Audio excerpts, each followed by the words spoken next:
Uy, Dre, kamusta kayo? Hi guys, ito nga pala si Kuya Jobert at nandito ako ngayon sa Vernon, BC. Alam niyo ba kung nandito ako? Marami akong tanong kasi. Tanong tungkol sa mga patanong din ng mga kapwa Pilipino natin dito sa buong Canada, hindi lang dito sa Vernon. At alam niyo kasi, kung Pilipino ka at nandito ka sa Canada, at balak mong bumili ng bahay, mag-retire sa Pilipinas, at nagbabalak maging o gawing investment ang bahay mo. Hindi ito para bumibili ka lang ng pagkain sa fast food chain. Ang pagbili ng bahay, ginagamitan ng utak, strategy, may konting kaba. Pero masasagot nyo yun ang mga tanong ninyo ng ating nag-iisang realtor dito sa Vernon, si Edmer Gatchalian. Kuya, kamusta? Sa wakas, nagkita rin tayo. Kuya, at maraming salamat for inviting us here. Alam niyo ako ay na-curious kasi ako eh. Alam niyo, di ba, ang daming mga tanong ng mga kapwa Pilipino natin na naghahanap sila ng mga matatanungan talaga eh, tungkol sa kung paano bumili ng bahay, paano magkaroon ng property dito sa Canada. Unang tanong, Kuya Ed, ano ba talaga ang mas maganda? Bumili ng bahay o mag-rent ng bahay dito sa Canada? Uy, magandang tanong yan. Kasi marami ring mga Pilipino ang nagtatanong na paano ba daw sila makakabili ng bahay. Ang sinasabi ko muna is pag-isipan nyo kung magtatagal ba kayo sa isang lugar or short term lang ba kayo dito sa isang lugar. Tanungin nyo muna kung stable na ba ang inyong income. Meron na ba akong ipon?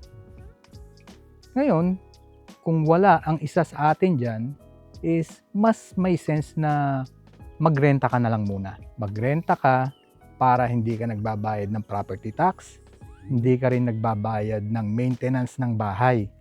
Pero, kung ang iniisip mo ay long term, na dito ka titira sa isang lugar, at number one, meron ka ng stable na trabaho, meron ka ng ipon pang down payment, at komportable ka nang magbayad ng mortgage yung hindi ka nai-stress, eh makes sense na bumili ka na lang ng sarili mong bahay. Right? Pangalawang tanong, Kuya Ed, na madalas ding tinatanong ng mga babayan natin dito sa Canada to paano ko malalaman kung kaya ko nang bumili ng bahay dito sa Canada? Oh, magandang tanong yan Unang-unang, dapat mong alamin dyan kung meron ka na bang stable na income. Pangalawa, meron ka na bang ipon na pang down payment. Pangatlo, credit score sa bank, napaka-importante. No? Pang-apat, yung mga utang, yung mga debts natin like car mortgages, mga credit card, baka naman masyadong malaki yung mga binabayaran natin monthly. And panglima, yung komportable kang amount na ibabayad mo for the monthly mortgage. Hindi yung masyado mong i-stretch ang iyong budget. And later on, hindi ka na makatulog sa gabi sa mga bills. Malinaw na malinaw. Ano? Correct. Pangatlong tanong, Kuya Ed, papaano ako mag-uumpisa naman sa pagbili ng bahay dito sa Canada? Karamihan sa mga, especially mga first time home buyer, nauuna sa kanila na tumingin ng mga bahay online sa mga listings. Pero hindi pa sila dumadaan doon sa tamang proseso. Number one, kumausap ka ng realtor para malaman kung ano ang sitwasyon mo sa pagbili ng bahay. Pangalawa, kumausap sa mortgage broker or banks or yung mga lenders na tinatawag, no? Para malaman mo yung tunay na numbers, yung pre-approval amount, kung ano ba ang kapasidad mo para makabili ng bahay. Number 3, maghanap ka ng lugar or location na tama sa iyong preferences. For example, ang gusto ko ay malapit sa aking trabaho, gusto ko malapit sa school ng mga anak ko.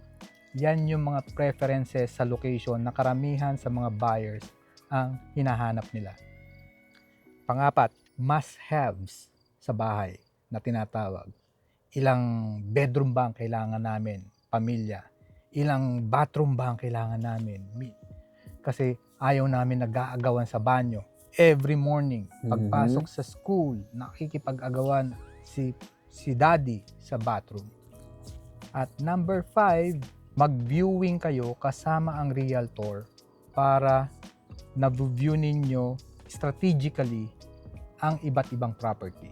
Malinaw na malinaw. Kuya Ed, paano naman kung gusto ko nang ibenta yung bahay ko rin sa Canada kasi gusto ko na mag-retire sa Pilipinas? Meron ba akong options at benefit? Number 1 option, sell your house para mong ika-cash out ang bahay mo. So, lahat ng equity ng bahay, makukuha mo in cash. Ibig sabihin, kung ang bahay mo wala ng mortgage or wala ka ng utang, so the whole amount ng bahay mo, makaka-cash out mo. And then you can use it for your retirement in the Philippines. Number 2, pwede rin naman na wag mong ibenta. Parentahan mo. Yung monthly income ng bahay mo, pwede mong gamitin as a monthly allowance mo while you are in retirement sa Philippines. Right? Number 2. Number 3. Pwede ka ring mag-downsize. For example, kung masyadong malaki yung bahay mo at gusto mo na mag-retire kasi kayo na lang dalawa ni Mrs., lahat ng mga anak mo ay may sarili ng family, at mag-downsize ka na lang, choose a smaller place like an apartment or condo para less ang maintenance, less ang expenses mo, and then you can free out the equity from your first property. So meron kang, may bahay ka pa rin sa Canada, pero meron kang equity na nakuha and you can use that as a retirement money. Marami rin kasi nagpapatanong nito, Kuya Ed. Paano naman daw nilang gagawing investment yung bahay nila kung gusto nila? Ganda yan kasi ang bahay is itinuturing natin dapat ang bahay na hindi lamang tirahan. No? Itinuturing dapat natin ang bahay na lifetime investment ninyo. So for example, number 1, kung meron kang extra space sa sarili mong bahay, let's say for example, meron kang 4 bedroom, ang ginagamit mo lang is 2 bedroom. So meron kang 2 spare bedroom. You can rent it out, no? The rental income, it can help your mortgage payment monthly. Number 2, while your property, yung bahay mo, over the years, nag-gain na ng equity, no? So ibig sabihin, tumataas na yung pag-aari mo, your ownership, tumataas na dun sa bahay mo. Alam mo ba na pwede mo uling utangin yan sa bangko at ipambili uli ng pangalawang bahay? Tumpak!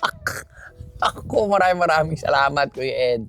At alam nyo ba na alam ko rin na nakatulong tayo ngayon, ha? Maraming mga kababayan dito sa, hindi lang dito sa Vernon, kundi sa buong Canada, ang may mga iba't ibang tanong at naniniwala ako na nasagot natin ngayon yan, ngayong gabi. Oo, basta may mga real estate question kayo, huwag kayong mahihiyang magtanong kasi ang realtor po, wala pong bayan magtanong dyan.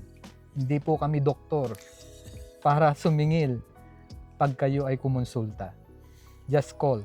Speaking of tanong, Kuya Ed, samahan mo nga ako doon sa mga kaibigan ko rito sa, kalilipat lang kasi rito eh. Marami pa silang tanong sa iyo at napakainin daw tayo. O sige. Tara. Paano mga kababayan? Kung meron pa kayong mga tanong, yung mga number, iiwan namin dito, tawagan nyo siya. Bye-bye you. Tara, Kuya Ed.